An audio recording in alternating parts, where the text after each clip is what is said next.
தூக்கம் கெட்டு இன்றுன்னை சந்தித்தேன்.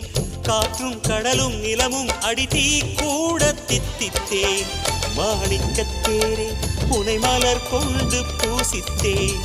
என்னை நான் கேள்வி இது நிஜம்தான சோதித்தேன். இது போதுமே இது போதுமே இனி என் கால்கள் வான் போகுமே.